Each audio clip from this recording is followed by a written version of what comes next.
Hello there, it is Nikki Sharp and welcome back to another video of Ask Nikki. I am very excited to answer some of your questions today. We had a lot, so I'm going to try and get through as many as I can. Any suggestions on how to deal with imposter syndrome? Two things. First off, I have another YouTube video that you should definitely watch. I talk all about self-doubt and imposter syndrome. The short of it though is that you really want to make sure that you're putting things into action. The whole thing here is the very thing that you feel an imposter on is you have to start taking action steps. They can be really small, but I highly encourage you just to put things into place. So those little baby steps day by day.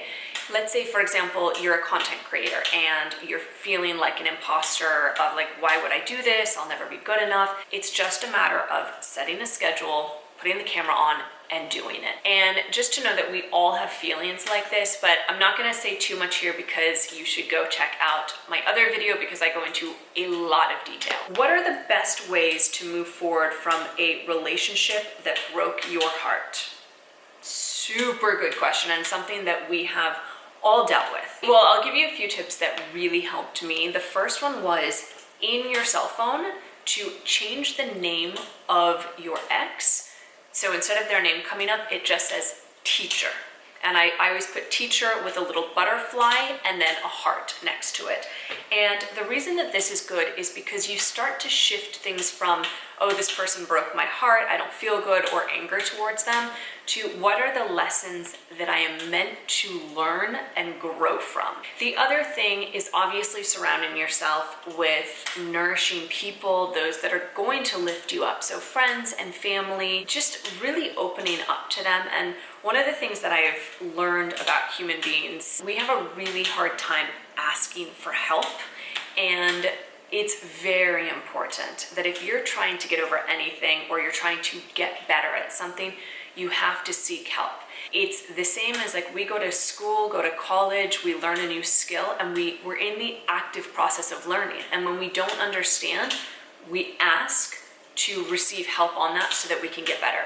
And it's no different that if you're going through a breakup and you're feeling like that your heart is just shattered, you need to be able to lean on people, ask for help. Now, I'm going to say it's okay as well to, binge on the chocolate and have the ice cream and just lay in bed with Netflix, but don't let yourself get into that for too long, because you want to make sure that you start to actively take the lessons that you've learned and apply them into your life so that you can be a better version of yourself. Now you're in a position where it's time to focus on you. So what are the things that make you feel good, make you feel alive?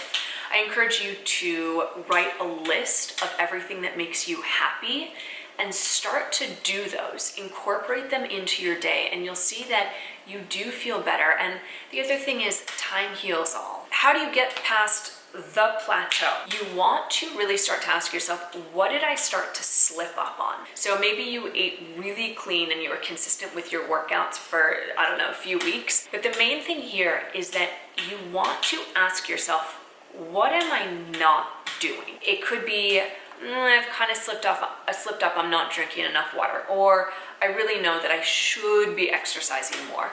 I highly recommend doing my 5-day detox. This will help you smash a plateau, especially if you're trying to lose weight, lose bloating, get more energy, just feel better. It's going to help you. And I have to say this very quickly, this week my app hit number 9 on the iTunes Top 100 chart. So why I'm so excited about that though is because it means that people are taking their health and prioritizing it right now.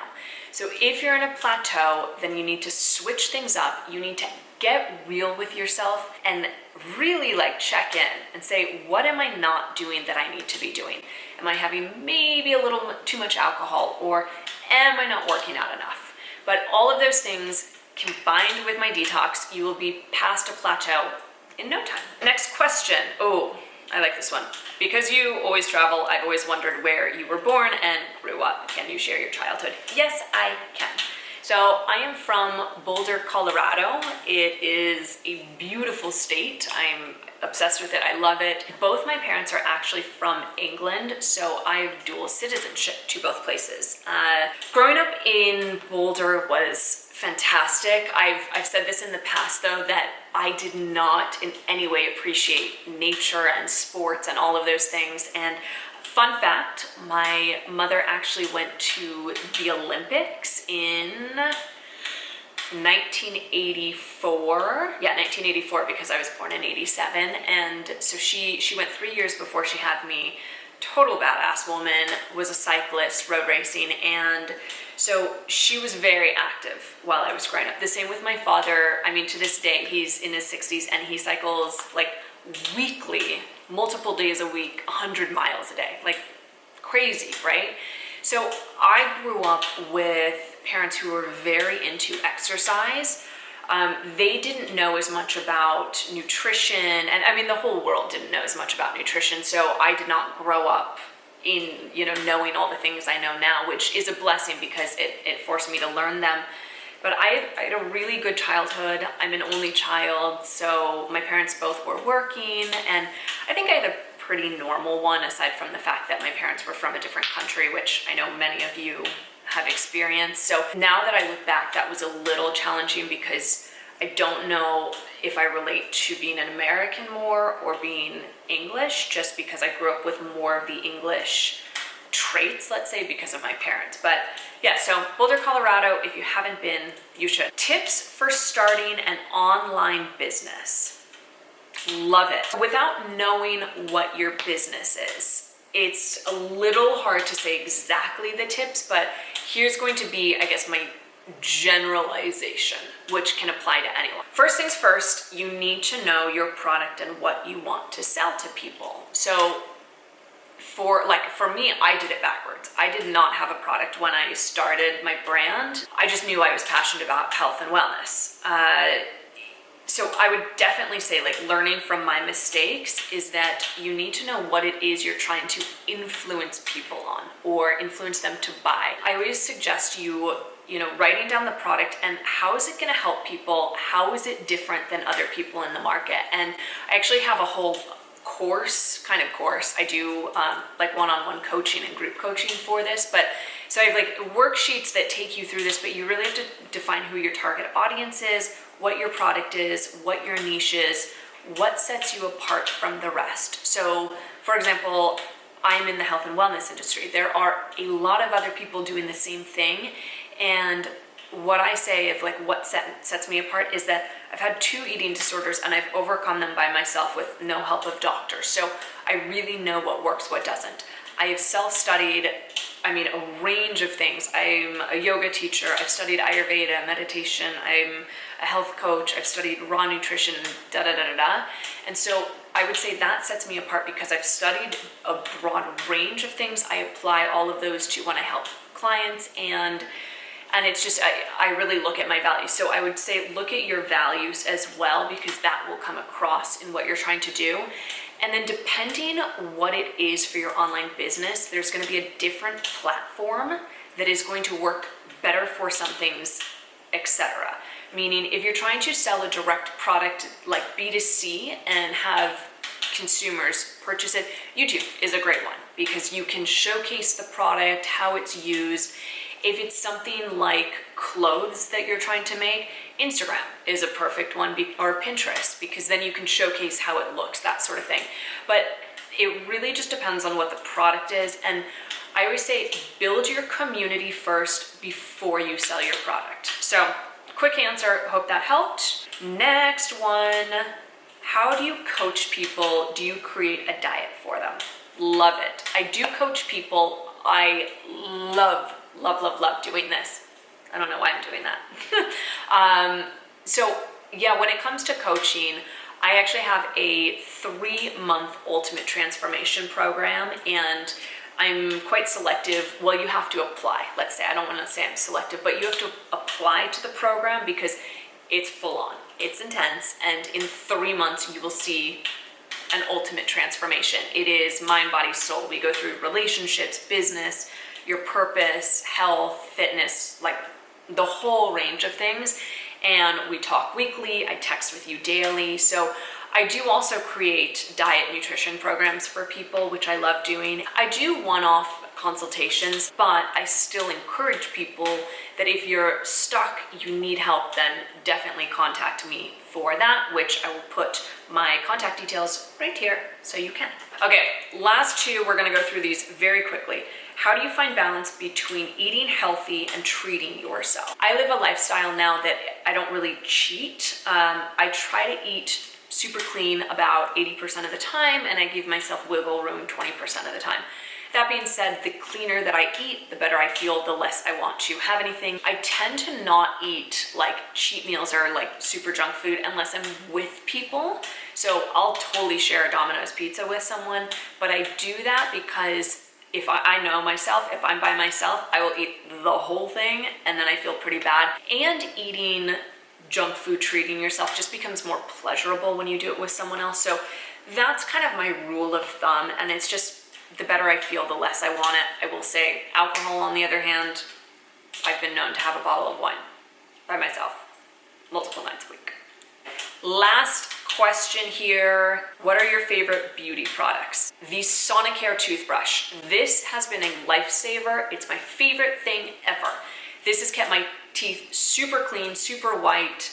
It goes everywhere with me, and whenever I go to the dentist, they always say, wow, your teeth are amazing, and that's, I swear on this, Sonicare toothbrush. Next thing is the Ren dry oil. So it's rose gold, but it's rose smelling dry oil. I love this one. It has a beautiful smell. It's oil that goes onto your skin, but it's not greasy at all. And so after I do body brushing, I take a shower, I put this everywhere. Next thing, masks. I love sheet masks. I think they're amazing. And I mean, this is just a brand. It's not necessarily, my favorite one, but I think that these are one of the best investments that you can make. Put them on in the morning while you're getting ready, put them on at night before you go to bed, 20 minutes, game changer for your skin. All right, next thing, moving on to makeup. Bronzer. I am obsessed with bronzer. It's one of my favorite things. And I use a brush like this. I just go there, I do it to the sides, and it just gives you a pretty nice glow. So bronzer is another one of my favorites. Last few things here is Root Pretty Mineral Foundation. That is it. This is G3.5. This is a clean product. I'm obsessed with it. I use it pretty much every day. I have tried a lot of different foundations and coverage. This one I've found sits the best personally on my skin. Because it's it's dry, obviously it's a powder. I do have to wear a lot of cream underneath, or moisturizer. So, but I put like sunscreen, all of that. So Root Pretty Pearl Powder Mineral Foundation. And the last two things here, this is pretty old and overused, almost done, but this is the Dior number 9 Lip Maximizer Lip Plumper. And this guy is, I know you can't see too much of it there, but this guy is just a beautiful color. It goes on super nice, and what I like to do is put a little concealer on my lips, and then I put this on, and it just gives it a nice shine. I find it to be beautiful. So that one. And last is Hourglass, and this one is, let me do this. This one is Scattered Light, I believe is the name of it. It is a really beautiful eyeshadow, which you can see that color. It's really pretty. And I use it in travel, so it's like broken a ton. The reason I like this one is because it just gives my eyes a really big pop of color, as it's a little bit of a copper gold, and then it makes my eyes look just very vibrant. So those are my beauty products that I pretty much can't live without. And yeah, definitely I'll link all of them so that you can check them out.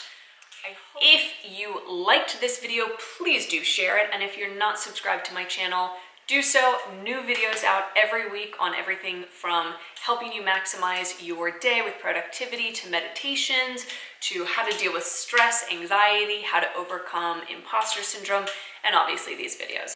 That's all for now.